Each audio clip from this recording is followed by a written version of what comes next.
Hey, this is Chris the Boat Doctor down here in a 172 2021 smokercraft osprey to the likes with a 70 horse inline 4-cylinder lightweight, good fuel economy. I could tell you a story. I ran, wow, quite a ways from here, clean down those houses over there across the bay on the Mini.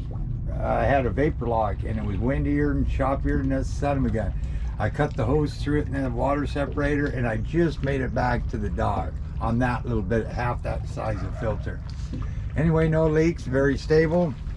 So again, you hit this one here, that turns the power on here, and you notice that I trim the motor down. I do that before I park the truck, because in that way, if you get in a hurry, you don't forget to trim the motor down. That's powering up, horn works, live well. You see that water? Then down, once you get filled up, recirculates. Bilge pump works, shallow water alarm. You can just hit back, yeah, sure, get out of that and hit traditional, yes. There you go, get a little depth finder. Okay, now I'm gonna take a gamble. I haven't fired this thing up yet. Woohoo, Yamaha. Notice how that started up, good water flow. Take a video when you first take the boat home.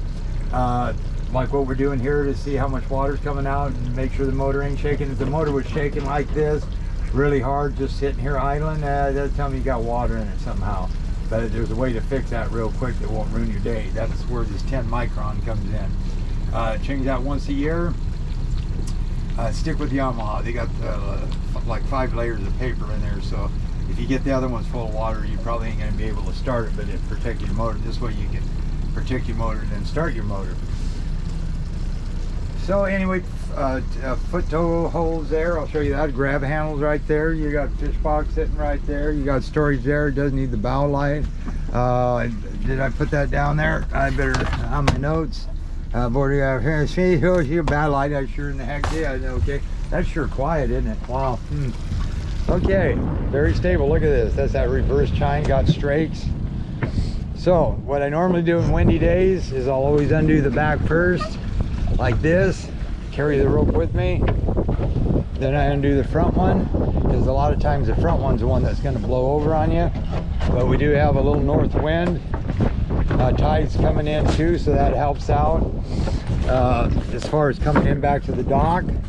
So you may just have to push it out a little bit like that. Make sure you crank it, put it in gear. Give it a little bit of gas. There you go. Now we can slow her down a little bit. See, no water coming in over the back, barely. You gotta love it, I say. You gotta look at that depth finder. That looks good. Oh, good visibility. Spin her around.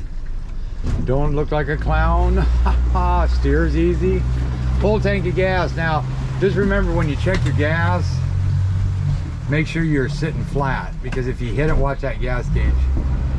The gas is going to the sending unit. It shows you a full tank, so you could be running your boat. Oh, I got a quarter tank of gas, until you slow down. Now you're empty. Not fun. Okay, so then you slow her down here. Take that rope in, take your bumper in, so the person back here doesn't get wet. Very stable. And then of course, no trolling for the first 2 hours on that bad boy.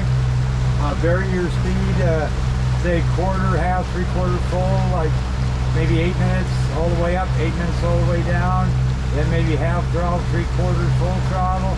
Work your way back down. Then you probably got it broke in.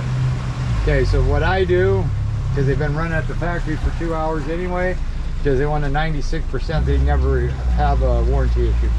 So anyway, this is what I do. I start up, take off, then I hit it real quick. 1001, 1002, 1003, 1004, 5, about 4,000 RPM.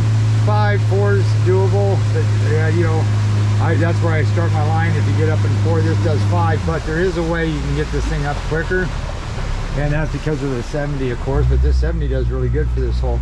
So now if you go like this and just hit it, then you go like your left, and then 1001, 1002, 1000, see? right there. 204, 14, 498, 43 feet, 44 feet. And then right here is planing speed. Then we're going to get up to cruising speed just where the RPMs go up, trim up, get the bow up. You want that water spray to go back. I thought I snapped these, but evidently, there we go.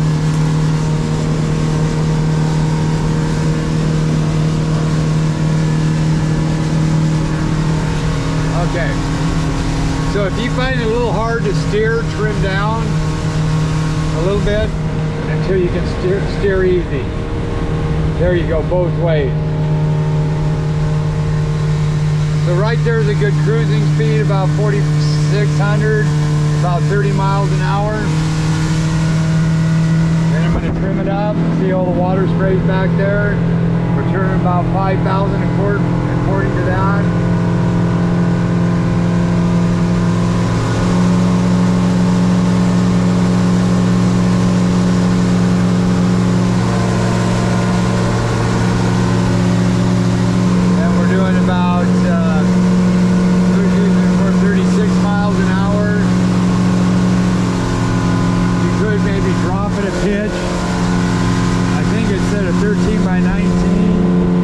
I do a 13 by 17 on here.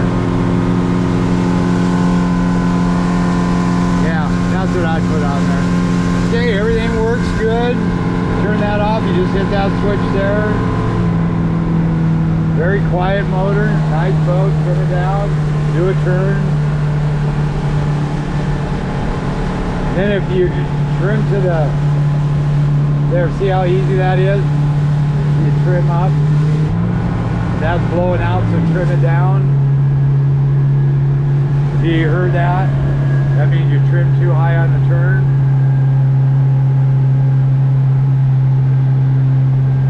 Then we're going to go this way.